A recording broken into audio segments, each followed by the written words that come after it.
করে দিলেন, হাত রাখলেন। আবু মাহজুরা মৃত্যু পর্যন্ত ওই অংশের চুল আর কাটে নাই, ওই অংশের চুল আর কাটে নাই। তো ওনার সঙ্গীরা বলতে, তোমার চুল যে মাথায় পড়ছে, মাটিতে পড়তেছে, চুলের সামনের চুল কাটো না কেন? কেমনে কাটবো? এই জায়গায় তো আমার দয়াল নবী নূরানি হাত মোবারক পড়েছে। আরে নবীকে কিভাবে সম্মান জানাতে হয় দেখে নাও। এই নবীর উম্মত দেখে নাও, নামাজ পড়ছেন সাহাবায়ে কেরাম, ইমাম হলেন আবু বকর সিদ্দিক। আমার দয়াল নবী অসুস্থ, আসর মাগরিব অথবা এশার নামাজ মসজিদে নববীতে, মসজিদের বাঁ পাশে আমার নবীর হুজরা শরীফ। এশার নামাজের সময় মসজিদ অন্ধকার, আমার কামলিওয়ালা নবী এভাবে দরজার আপনার পর্দা মুবারক এভাবে সরাইলেন, নবীর নূরে, নবীর চেহারার নূরে মসজিদ আলোকিত হয়ে গেছে। সাহাবায়ে কেরাম ছিলেন তো কিবলামুখী, বাঁ দিকে আমার দয়াল নবীর হুজরা, বাঁ পাশে আমার নবীর নূরানি চেহারা।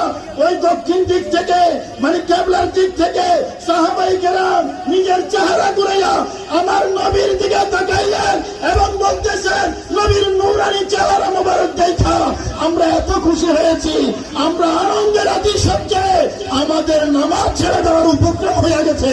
জোরে বলুন না সুবহানাল্লাহ।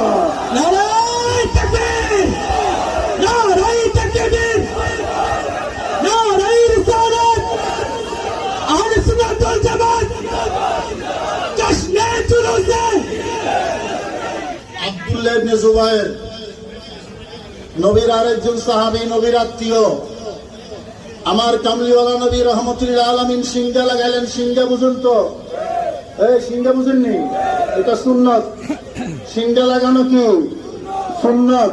কথা কয় না কিরে বাবা, কষ্ট লাগতেছে আপনাদের?